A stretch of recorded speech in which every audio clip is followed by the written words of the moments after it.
ആ പൊസിഷനിൽ നിൽക്കുക എന്നുള്ളത് ഞങ്ങളുടെ ആവശ്യമാണ്. അവിടെ മത്സരത്തിൻ്റെ ആവശ്യം വരുന്നില്ല.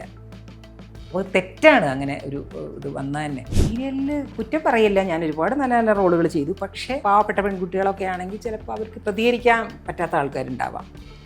നമ്മൾ പലപ്പോഴും പറയാം അന്ന് പ്രതികരിച്ചു, അതൊന്നും പറയാൻ പറ്റില്ല. അവിടെ ഒരു സാഹചര്യം എന്താ നമുക്ക് പറയാൻ പറ്റില്ല. കുറ്റങ്ങൾ ഒത്തിരി കേൾക്കേണ്ട വന്നു, ഒത്തിരി പഴികൾ പറഞ്ഞു. അതെങ്ങനെയാണ് തരണം ചെയ്തത്? സിനിമ എന്താണെന്നറിയാതെ വന്നുപെടുന്ന കുറേ ആൾക്കാരുണ്ടാവും. ഇതാണ് സിനിമ എന്ന് വിചാരിച്ച് അകത്തേക്ക് വരുന്ന ആൾക്കാരുണ്ടാവും. സ്റ്റേജിൽ ഒറ്റ പെൺകുട്ടികൾ ഇരുന്നിട്ടില്ല. അത് ആരും ഇരിക്കേണ്ടെന്ന് പറയുന്നതാണോ? എന്തിനാണ് ഇങ്ങനെ ചെയ്യുന്നത്? അത് നമ്മളെ ഉള്ളിൽ നിന്ന് വരുന്ന വാക്കുകളാണ്, ആരെയും ബോധിപ്പിക്കാനൊന്നുമല്ല. ഒരു മുസ്ലിം കുടുംബത്തിൽ നിന്നാണ് സിനിമയ്ക്ക് വരുന്നത്.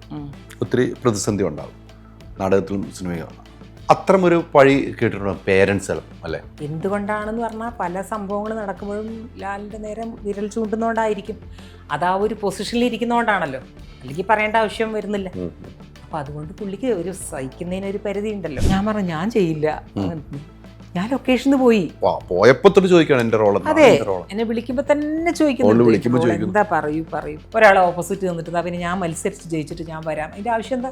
നമ്മൾ നിൽക്കുന്ന നിലക്ക് നിന്നാൽ സേഫാണ്. ലാലിന്റെ ഒക്കെ തമാശകൾ ഉണ്ടാവുമല്ലോ, ഇപ്പൊ പറയില്ല അങ്ങനത്തെ തമാശകളൊക്കെ പറഞ്ഞാൽ പ്രശ്നമാവും. പക്ഷെ അതൊക്കെ നമുക്ക് ശത്രുത വരുന്ന കാര്യങ്ങളാണ് അവരോട് നേരിട്ട് പറയാന്നുള്ളത്. കുറച്ചുപേരെങ്കിലും ഇങ്ങനെ ഇടപെടുന്നവരുണ്ടായിരുന്നു അല്ലേ? സ്ഥിരമായിട്ട് എന്നോട് ഇന്നസെന്റ് ചേട്ടനൊക്കെ ചോദിക്കും,